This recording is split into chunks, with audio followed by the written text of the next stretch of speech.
வணக்கம் நண்பா. இன்னைக்கு நம்ம எதை பற்றி பார்க்க போறோம்னா, ரீசன்ட் சாட்டர்டே பார்த்தீங்கன்னா எலன் மஸ்க் வந்து ஒரு SNL அப்படிங்கிற ஒரு அமெரிக்கன் டெலிவிஷன் ஷோவை ஹோஸ்ட் பண்ணியிருக்காரு. அப்படி அவர் ஹோஸ்ட் பண்ணுறப்ப அவருக்கு ஆஸ்பெர்ஜர் சிண்ட்ரோம் அப்படிங்கிற இந்த ஒரு நோய் இருக்கதா சொல்லியிருக்காரு. இது வரைக்கும் யாருமே இதை ரிவீல் பண்ணது கிடையாது.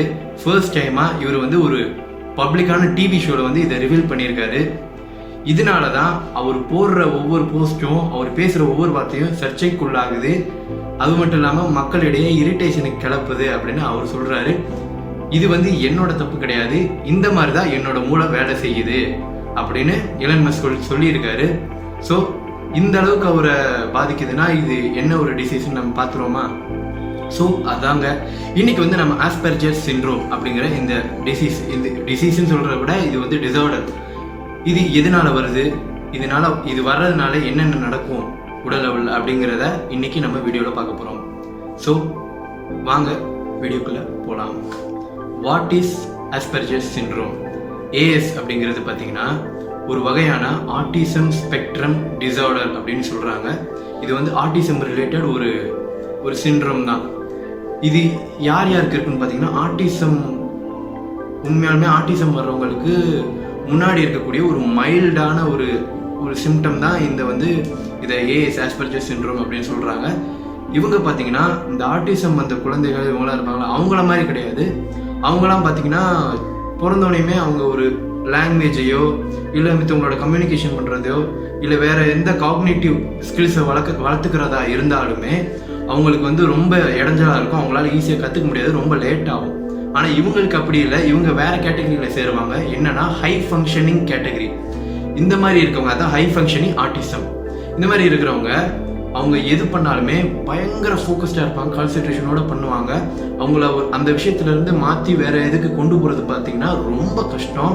ஆனால் அவங்க எதை பண்ணுறாங்களோ அதை வந்து இந்த உலகத்திலேயே யாராலுமே அப்படி பண்ண முடியாது அப்படிங்கிற அளவுக்கு அதை கொண்டு போய் வேற லெவலில் ரெடி பண்ணுவாங்களா? எது பண்ணாலும் சரி, எந்த வேலை பண்ணாலும் சரி, வேற லெவலில் பண்ணுவாங்களா?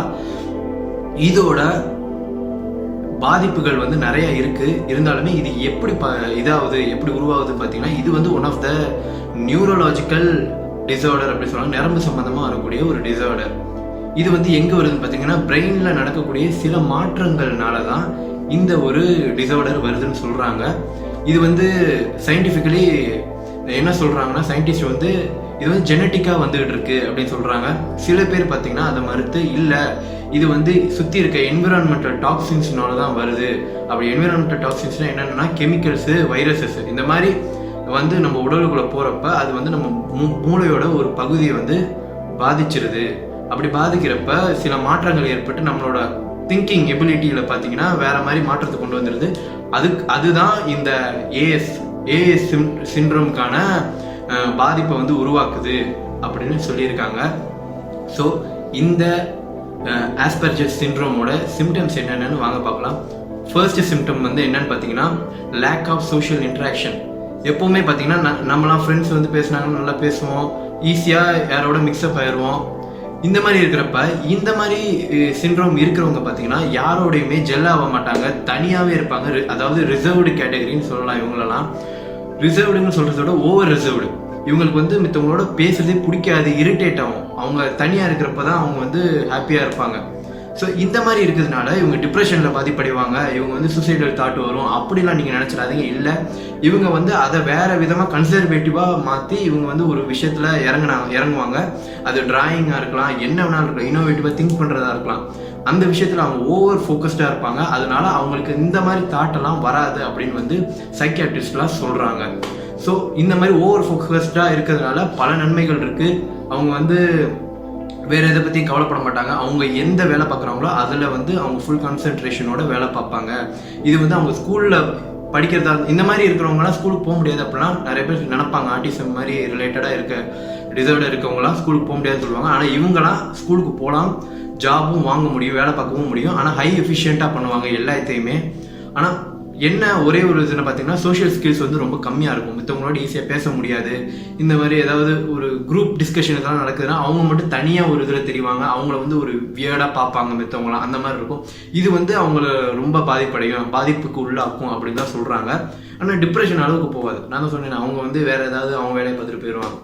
ஸோ இந்த மாதிரி இருக்கிறப்ப இலான் மஸ்க் பார்த்தீங்கன்னா ஒன் ஆஃப் த பில்லியனியர். இவர் அதுவும் இல்லாமல் டெஸ்லா இந்த மாதிரி நிறைய இதை வந்து ரீஇன்வென்ட் பண்ணி ஒரு இனோவேஷனை கிரியேட் பண்ணவர். இவருக்கு இந்த ஒரு சிண்ட்ரோம் இருக்குது.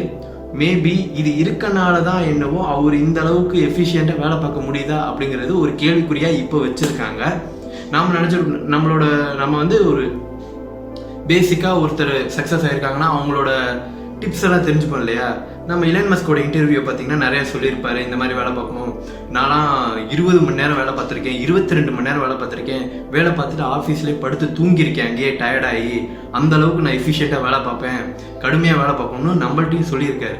ஆனால் நாம் அந்த மாதிரி பண்ண முடியுமான்னு பார்த்தீங்கன்னா ரொம்ப கஷ்டம் தான். 20 மணி நேரம் ஒரு தூக்கம் இல்லாமல் நம்மளால் வேலை பார்க்குறதுங்கிறது ரொம்ப ஓவர் பேர்டன் தான் நம்மளுக்கு. ஆனால் அவங்களுக்கு அது அப்படி இருக்குன்னு பார்த்தீங்கன்னா அவங்களுக்குலாம் அல்வா சாப்பிட்ற மாதிரி அவங்களுக்கு இதுதான் பிடிச்சது. அவங்க ஒரு வேலையில் இறங்கிட்டாங்கன்னா அவங்க போட்டு பண்ணிக்கிட்டே இருப்பாங்க. நேரம் போகிறதெல்லாம் தெரியவே, அதான் டைம் இது நேரம் அவங்களுக்கு நேரம் போகிறதே தெரியாது. அந்த அளவுக்கு வேலை பார்ப்பாங்க. இதை வந்து இவர் வந்து இவ்வளோ வேலை பார்க்குறாரு, ஹார்ட் ஒர்க் பண்ணுறாரு, ஸ்மார்ட் ஒர்க் பண்ணுறாரு, இந்த மாதிரி யோசிக்கிறாருன்னு நாம் அதை எடுத்து நம்ம இதில் போட்டு நம்ம ஒரு வித்தியாசமாக யோசிச்சோன்னு வச்சுக்கோங்க, கண்டிப்பாக ராங்காக தான் இருக்கும். ஏன்னா இந்த மாதிரி சிண்ட்ரோம் இருக்கிறவங்க பார்த்தீங்கன்னா நார்மலாக இருப்பாங்க, இல்லைன்னா நார்மலை விட அபோவ் இன்டெலிஜென்ஸாக இருப்பாங்க. கண்டிப்பாக நம்மளோட ரேஞ்சில் இருக்க வாய்ப்பே கிடையாது. ஸோ நம்மளுக்கு ஏற்ற மாதிரி எதை நம்மளுக்கு ஒர்க் அவுட் ஆகுமோ அதை நம்ம இது பண்ணி யூஸ் பண்ணி நாம் வந்து சக்ஸஸ் ஆக முடியும். அதனால் தயவு செஞ்சு அவர் வந்து இந்த ஆஸ்பர்ஜர் சிண்ட்ரோம் இருக்கனால தான் இப்படி பண்ணியிருக்காரு அப்படின்னு அவர் கிளைம் பண்ணியிருக்காரு. இருந்தாலுமே அவரோட ட்விட்டர் போஸ்ட் எல்லாம் பார்த்தீங்கன்னா போனதாட்டி இப்போ கூட ரீசெண்டாக கூட டோஜி அப்படின்னு போட்டார். வெறும் டோஜியோடு முடிச்சிட்டாரு. இப்போ பார்த்தீங்கன்னா அந்த டோஜியோட விலை பார்த்தீங்கன்னா எங்கேயோ போயிடுச்சு. அது இப்போ கிட்டத்தட்ட $1 வரப்போகுது. ஸோ இந்த மாதிரி தான் அவர் அப்பப்போ ஏதோ ஒரு போஸ்ட்டை போட்டு விட்டு போயிடுவார். அவர் படி கிளம்பி தலைவர் போயிடுவார். போனதுக்கப்புறம் இருக்கிறவெல்லாம் மண்டையை பிச்சுக்கிட்டு கிடப்பாங்க. ஏன்டா அவர் சொன்னார், ஒருவேளை இப்படி இருக்குமா அப்படி இருக்கணும்னு என்னென்னமோ போகுது. இவரோட ஒரே ஒரு வார்த்தை தாங்க, இந்த வார்த்தை வந்து ஒரு மார்க்கெட்டே புரட்டி போடுற அளவுக்கு ரொம்ப பவர்ஃபுல்லான இது. ஸோ இந்த உலகத்தில் ஒரு மாற்றம் வருது, ஒரு இனோவேஷன் கிரியேட் ஆகுதுன்னா அதில் இலான் மஸ்கோட பங்கு கண்டிப்பாக இருக்குன்னு தான் சொல்லி ஆகணும். ஸோ அவ்வளோதாங்க. இந்த சிண்ட்ரோமை பற்றி தெரிஞ்சிருப்பீங்க நம்புகிறேன். ஸோ நம்மளுக்கு பிடிச்ச ஒரு ஆளுக்கு நான் வந்து ஃபேன் ஆஃப் எலன் மஸ்க் தான். ஸோ எனக்கே இது புதுசாக இருந்துச்சு, அதனால நான் ஷேர் பண்ணிக்கணும்னு நினச்சேன். நம்ம பிடிச்ச ஒருத்தரை ஃபாலோ பண்ணிக்கிட்டு இருக்கோம், அவருக்கு இந்த மாதிரி ஒரு டிசீஸ் இருக்குது, இந்த மாதிரி ஒரு சிண்ட்ரோம் இருக்குன்னா அதை நம்ம தெரிஞ்சுக்கிட்டு தான் ஆகணும். கண்டிப்பாக இந்த வீடியோ உங்களுக்கு பிடிச்சிருக்குன்னு நம்புகிறேன், புதுசாக இருக்கும்னு நம்புகிறேன். ஸோ இந்த வீடியோ பிடிச்சிருந்துச்சுன்னா கீழே லைக் பண்ணுங்கள், கீழே சப்ஸ்கிரைப் பண்ணி அமுக்குங்க, பக்கத்தில் இருக்க பெல் பண்ணி அமுக்குங்க. நான் அடுத்தடுத்து இந்த மாதிரி ஒரு வீடியோ போடுவேன். நண்பா சப்போர்ட் பண்ணுங்கள். அவ்வளோதான்.